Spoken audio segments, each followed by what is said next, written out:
लोकसभा में विपक्ष के जबरदस्त हंगामे के बाद सदन की कार्रवाई मंगलवार को भी स्थगित कर दी गई। संसद में जारी गतिरोध को खत्म करने के लिए लोकसभा अध्यक्ष ने दोपहर 3 बजे संसद भवन स्थित अपने कक्ष में संसदीय दल के नेताओं की बैठक भी बुलाई। वहीं संसदीय कार्य मंत्री किरण रिजिजू और अर्जुन राम मेघवाल ने गृह मंत्री अमित शाह से मुलाकात की। संसदीय कार्य मंत्री किरेन रिजिजू के यहां सर्वदलीय बैठक भी हुई, जिसमें कांग्रेस, टीएमसी, सपा, लेफ्ट के नेता शामिल हुए। बैठक में सदन को चलाने को लेकर चर्चा हुई। बता दें कि शीतकालीन सत्र के शुरू हुए 2 दिन हो चुके हैं और दोनों दिन सदन की कार्रवाई हंगामे की भेंट चढ़ चुकी। रिजिजू ने एसआईआर पर चर्चा के मुद्दे पर क्या कहा, सुनिए। ऑपोजिशन ये जो इशू ढूंढ करके लाने का आवश्यकता नहीं है। विंटर सेशन पार्लियामेंट में बिजनेस तय किया गया है, बहुत सारा मुद्दे हैं और कई मुद्दे जो ऑपोजिशन ने भी उठाया है उस पर हम बातचीत करके आगे क्या करना है इसमें विचार करेंगे।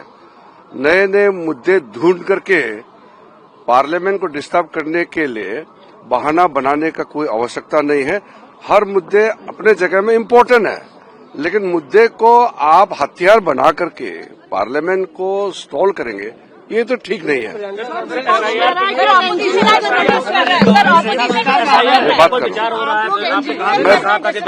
बात करेंगे। मैं आज मैं ऑपोजिशन प्रमुख नेताओं से बात करेंगे। आज बात करेंगे। वैसे भी मैं टच में हूँ, मैं कुछ और बात लेकर के उनसे बात करूंगा। देखिए, हम शुरू से कहा है कि अपोजिशन पार्टी से बातचीत करने में हम बहुत ही अपने आप को आगे रखते हैं, मैं पीछे नहीं हटता हूं और पार्लियामेंट्री डेमोक्रेसी में एक दूसरे के बीच में आदान प्रदान होना चाहिए। देखिए, उनके जो इश्यूज है उसको हम कम नहीं आंक रहे हैं, लेकिन इश्यूज बहुत होते हैं। एक इशू नहीं है, देश में कई इशू होते हैं। हम बात करेंगे। बीच का रास्ता निकल सकता है, आप कोशिश तो कर रहे हैं। हम रास्ता ढूंढ के निकलेंगे।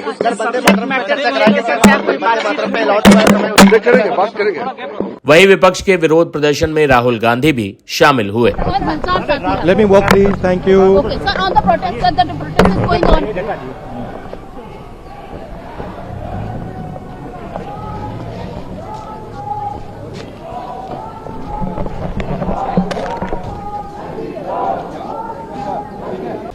कांग्रेस नेता प्रियंका गांधी ने कहा कि सरकार को विपक्ष की मांग मानते हुए एसआईआर पर चर्चा करानी चाहिए। बहुत बड़े मुद्दे हैं देश में, राजधानी से लेके प्रदूषण से लेके एसआईआर, तमाम मुद्दे हैं, उन पे चर्चा होनी चाहिए। हम शुरू से यही कह रहे हैं।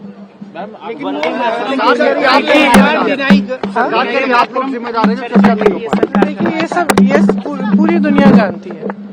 हम क्यों जिम्मेदार है कि चर्चा नहीं हो रही है? हम चर्चा मांग रहे हैं। हम तो पिछले सेशन से चर्चा मांग रहे हैं, ये करने के लिए राजी नहीं है किसी भी चीज पे। ऐसे थोड़ी चलता है सदन।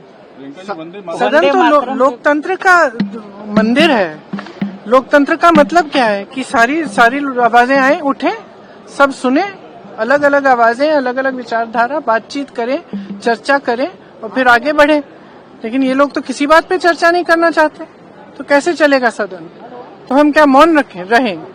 आप लिस्ट बदल रहे हो, सारी वोटर लिस्ट बदल रहे हो, तमाम लाखों लोगों को काट रहे हो लिस्टों पे से, वोट चोरी हो रही है, तमाम इश्यूज हैं।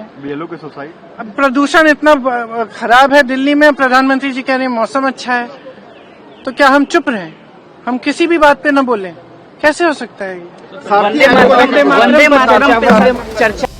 अब आपको ये भी बता देते हैं कि हंगामे की भेंट अगर संसद चढ़ती है तो इसमें असल में नुकसान आपका यानी जनता का ही है।